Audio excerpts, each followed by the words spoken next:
I'm back and I have more Let's Not Meet stories that I'm so nervous to read. I told you guys I was gonna do paranormal stories next, but I went on the subreddit and there was a lot of Let's Not Meet and I haven't done this in a while. I've read a lot of paranormal, so we're gonna read Let's Not Meet. I'm sorry. Picked out 4 stories. The first 2 are like a good medium length. The second 2 I think are short. I might have that wrong. I don't know, who cares? But this first story says, "The time I could have been trafficked."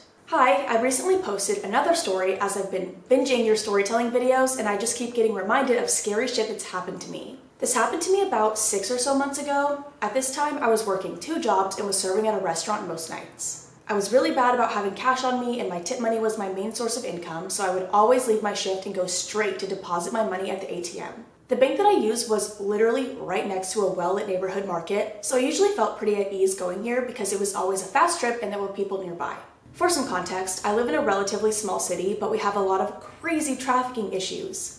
People refer to our city as a hub because it's easy access from the main interstate to get back on it, which in turn makes it easier for traffickers to come in, take people, and leave quickly. There have been a lot of tactics to lure people, like notes on women's cars saying there's a cat under the hood, the ruse of women in need, etc. I've literally been followed multiple times in our Walmart and had some random people come up to my home with crazy ass stories. Thankfully, I wasn't usually alone, and the times people came to my door, I had a guy there to scare them off, but that's a whole other story. The point being, people scout houses and come up with a lot of shit to lure people out. On this particular night, I was getting off work around 10 p.m. and went straight to the bank. The neighborhood market was relatively busy, parking lot full of people, and I was, of course, the only person at the bank. Before I could even start the transaction at this ATM, I'm approached, like right up to the front of my car, by 2 women. The one who spoke to me was heaving dramatically and trying to come right up to my window. She told me her and her sister had gotten into some horrible fight and she had left her with no car and no way to get home. Mind you, there was another woman who was with her, and after the first started talking to me, the second one completely disappeared behind my car. Also, they had just left from a busy parking lot full of people in order to approach a young girl, me, alone in the bank parking lot. Immediately, I got a gut feeling that something was wrong. This woman goes on and on about how she just needs a ride to the intersection down the road because her complex is right next to it. Now, usually in situations like this, I tend to get very nervous and feel like I have to make up some lie in order to remain polite and nice while also declining. But tonight, I had a horrible night at work. I was exhausted, sore, and just wanted to go home. I was honestly so annoyed and fed up that I couldn't even make something up on the spot. As soon as she asked me for a ride, I immediately knew she was going to get in my car and pull out a knife or something if I agreed. The kind of gut feeling that literally made me sick. After I was clearly hesitating and not giving her the answer she wanted, she started saying things like, "I know you probably don't give rides to strangers. I would never do anything to you. I'm a good woman who loves God." This only made me wearier of her. She was relentless. I think she sat in my car for probably 10 to 15 minutes and was progressively getting more frustrated and was borderline begging me. All while I was wondering where the second girl had gone and what she was doing. The whole ploy made no sense and nothing added up. After trying to be polite and decline, finally I was like, "No, I don't give rides to people I don't know." She kept going before finally being like, "Clearly you aren't gonna give me a ride." Like, no shit. Clearly you aren't gonna give me a ride. Okay, have a good night. She then huffed, rolled her eyes, walked past my car, where I see her suddenly meet up with the other girl in my rearview mirror, and they proceeded in the opposite direction of where she had asked me to take her. I immediately drove home without depositing my money, and a few days later saw posts all over Facebook about trafficking issues in our city and all kinds of tactics and ruses that are being used with women acting. Guess I'll never know what could have happened, but I'm positive it wouldn't have been anything good. So to the random lady that I'm pretty sure had awful intentions, let's never meet again. No, I've probably told this story, but I mean, it's kind of unrelated, but it's also related because a lady got in her car. When I was a child, my mom was driving us to like Target or something. And if you are from like the Phoenix area, Bell Road is so fucking busy, and we were driving on Bell Road. My mom was at a stoplight and this lady comes up to the window and she was like, "Hey," like, and my mom, I don't think my mom fully understood what she said. She said something along the lines of like, "I need to get to this place." And I think my mom thought like, oh, she just needs like directions. So my mom was pointing like, "Oh, it's like this way, whatever." She goes, "Okay, cool, thank you." She gets in the fucking car with like my mom and me and probably my siblings, like just this random lady. And she was old, so she probably didn't realize either that this was weird or scary. And so she was like, "Yeah, if you just drop me off there, like that's perfect." And my mom was like, like, "Get out of my car." So So my mom just drove her there. It was like a 2-minute drive, like whatever. But I was like, Mom. Obviously she didn't do anything. We're all fine. But that's like, it's so scary because you don't know what could happen. Like, lock your fucking doors. And I'm glad you didn't end up depositing the money because I feel like you getting out of the car at all is so dangerous. Especially if they're like still there. Also, them walking in the wrong direction. Oh my God. This next one gave me the ickiest feeling. I didn't even read the whole thing. I just skimmed it and I'm scared. It said I could have been kidnapped or worse. How did he know who I was? Hi Courtney, my name's Chloe. I love your videos and wanted to tell my story. Very sorry if it's lengthy. I tend to go on tangents instead of getting straight to the point. I did my best. This happened when I was about 10 years old. I'm 20 now. So if this guy's still around, I haven't seen him and I feel like it's safe enough to talk about it. I was walking to the park with my friend when a guy who looked to be in his late 30s, early 40s stood nearby and said my name. I turned to look at him and I didn't recognize him. He asked if my mom's name was blank. I said yes and asked why. He didn't respond to that. Instead, he said that his black and white cat was missing and if I found it, to return it to his flat, which was diagonal and in view to where I lived at the time.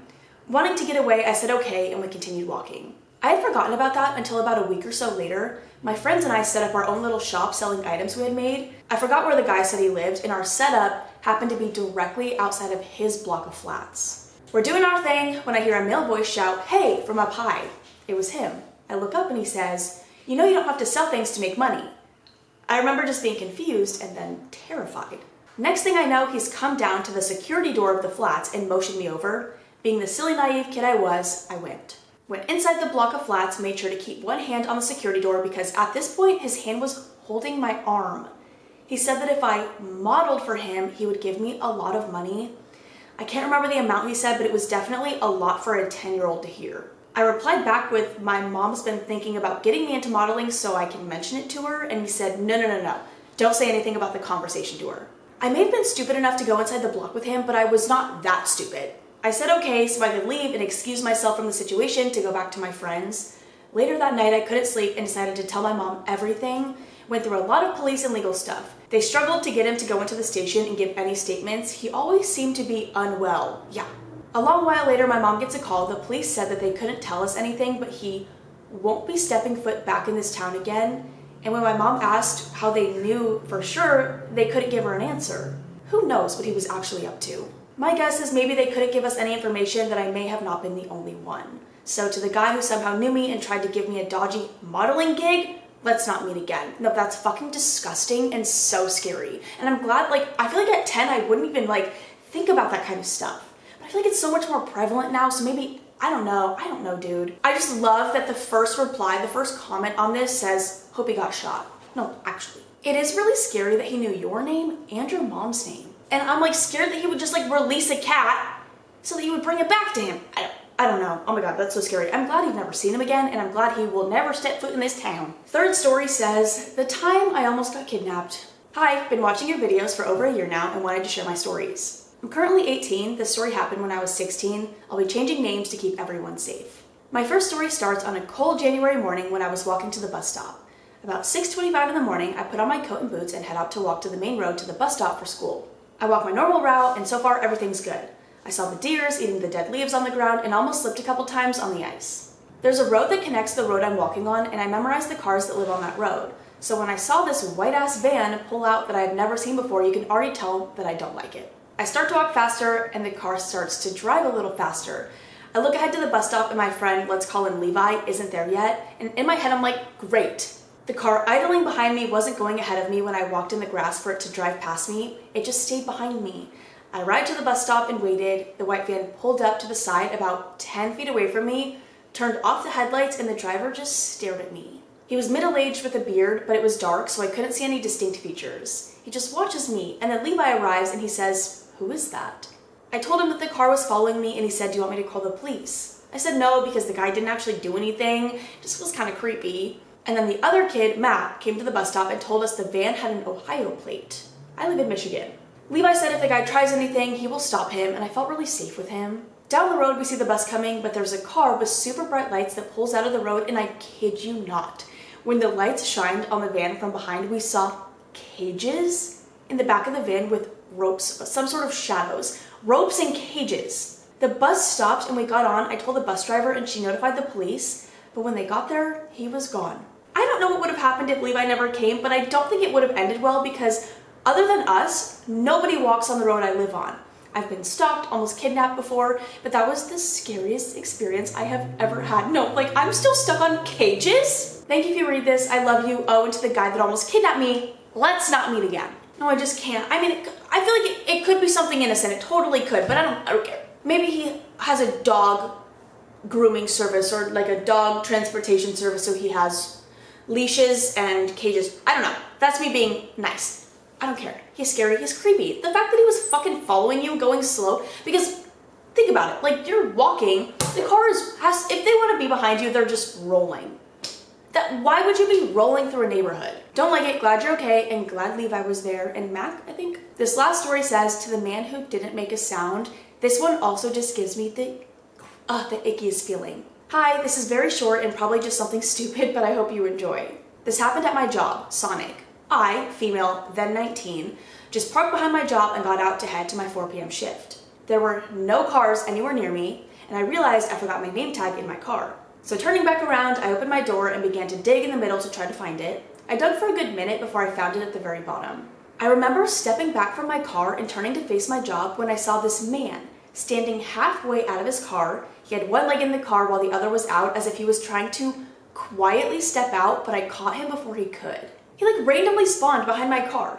I didn't hear a car approach or stop, nor did I hear him open his door. He also didn't say anything to get my attention. We made eye contact before he gave me this not so right smile before speaking, "What time do you close?" It's like 4 p.m. What the fuck do you mean, what time do you close? Oh my god, that's so weird. Me, still kind of shocked and getting a bad vibe from him, looked at him before politely saying, 10? He gave me a small thank you, still giving me that unsettling smile, and stepped back into his car before driving off. As he drove around the corner, his eyes stayed on me and he was just smiling and gave me a small wave. Now, this might seem like an innocent interaction, but just the way his car blocked my way and how I didn't hear him pull up or how it seemed like he was trying to be quiet just didn't sit right with me. Even now, age 22, I still think, what if I didn't turn around in time? Why didn't he try to get my attention? Why didn't he just roll down his window and ask? Why didn't he just look it up? So many questions, yet I never saw him again. To my knowledge, I get many customers. His appearance kind of reminded me of like a substitute teacher in movies that had a few hairs on top of his head slicked to the side and had those glasses with the bar between the lenses. Looked similar to the man off of Lovely Bones. No, that's a terrifying thought. But to this man, even if it was just an innocent thing and he really wanted to know when we close, I hope we don't meet again. No, I agree. Everything about that is sketchy as fuck from the start, because also, like, when you work somewhere, the place that you park to go into work is not where customers park, typically. Like, you park, like you said, I'm pretty sure you said behind your job. Why would he come and park behind you when he could have parked in the front and gone in? Or yeah, just Google it. Also, why are you asking when we close at 4 p.m.? Why would we be closing soon? And then like sneaking out of the car when all he has is a question is weird. No, I don't like that. Nothing about that makes sense. Well, that's all I have for now. I hope you guys enjoyed. If you have any stories you want to share with me or the community, I will have my subreddit linked down below. I'm going to talk a little bit at the end of the video, so I'm gonna go. I love you guys. I will see you in the next one. Bye. So, I think I told you guys this, maybe not. I actually don't even remember. Yes, I definitely told you this. I went to Dallas over the weekend, last weekend. You're seeing this Friday. I went to Dallas last weekend. Thursday night, it was my friend's birthday, so we like went out. Friday night, we were supposed to go out. That was like our original plan, was like to go out Friday. And then I found out my friend's birthday was Thursday, so I even like changed my flight so I could go. So we went out Thursday night and Friday night, and then somehow fucking ended up going out Saturday night. Dude, when I tell you, because Friday night I just had like beer, because it was like a birthday party. I wasn't gonna get like fucked up. Friday I was just like drinking beers. Saturday I had like a vodka cran, which I hate vodka crans, but I've realized lately that like, and I'll explain, I can't do vodka Red Bulls, which I kind of already knew before this, but I'll get more into that. And vodka lemonades, they're just too sweet. I honestly don't know what to drink. I don't like anything that tastes like alcohol. And vodka Red Bulls are like the most tolerable to me because the Red Bull is pretty strong and covers vodka pretty well. But if I can still taste the vodka, it takes me 50 minutes to drink it because I just am like, ooh, the whole time. So if you have any suggestions for like a good drink, no vodka sodas, nothing like that. If you have any good suggestions for a drink that does not fucking taste like anything, please tell me because I'm desperate. So anyways, had like a vodka cran, maybe like 2 vodka Red Bulls, but then I tried to stay away from the vodka Red Bulls. Maybe had a beer. I don't fucking know. Honestly, Friday, whatever. Friday doesn't matter. Saturday, bitch, I drank so many vodka Red Bulls because I was like, whatever, it's my last night, like it's all, my flight's not until Sunday night, so like if I'm dying tomorrow, it's whatever. It wasn't whatever. I drank so many vodka Red Bulls that I did not sleep Saturday night. I went to bed at like maybe 2, woke up at 3:34, fucking cracked out, like so bad. Like I was like eyes wide open, like just fucking awake at 4 a.m. by myself in a hotel room in Dallas. And I didn't know what to do. I was like hungry too. Like I couldn't order food or anything because I didn't want to have to like go down to the lobby and fucking get it at 4 a.m. And then I tried to go back to sleep, but I couldn't because I was so cracked out. So then I finally fell back asleep at maybe 7 and then woke up at 8. So I got maybe 2.5 to 3 hours of sleep. And I typically sleep at least 10 hours a night. So, and the crazy thing is I wasn't even hungover the next day. I was just like, I felt like I was shaking, like I was just wired the whole day. And I was tired, obviously, like as the day progressed. And then my fucking flight got delayed, which was the worst thing ever. Because when your flight gets delayed, they can undelay it at any time. And so you still have to get to the airport at your like original flight time. So I had to get to the airport at 5. My flight didn't leave until like 8:30. It's how boring it is sitting at the airport for that long. So I just like sat at this restaurant by myself and like got a beer because I was like, I don't know what else I'm supposed to do.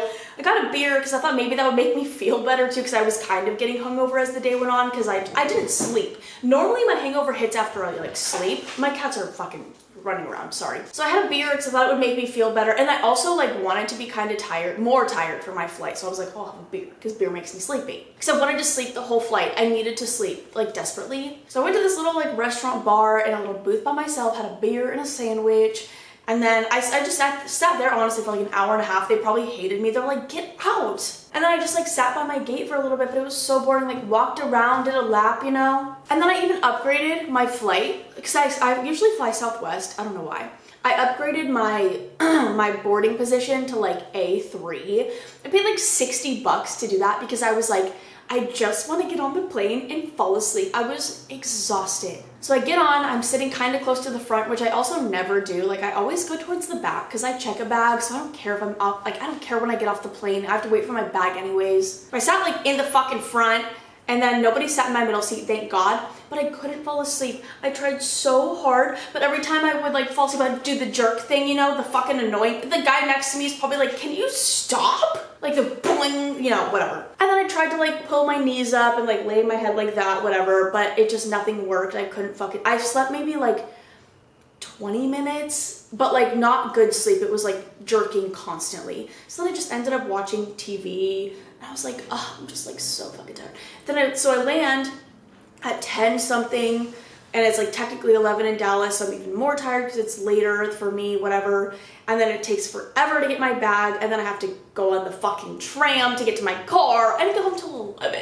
I didn't get home till 11. I was so tired. That's just me complaining though. I just didn't sleep Saturday. So like yesterday, just being stuck at the airport with nothing to do and not being able to just like take a nap sucked. And like having to check out of my hotel too. I had to check out at noon, which is like pretty late actually for checkout, but like I wish I could have stayed in the hotel like longer that day to sleep. That's my little ramble rant. I don't even know what that was. I'm sorry. I'm gonna go. I love you guys. All right. See ya.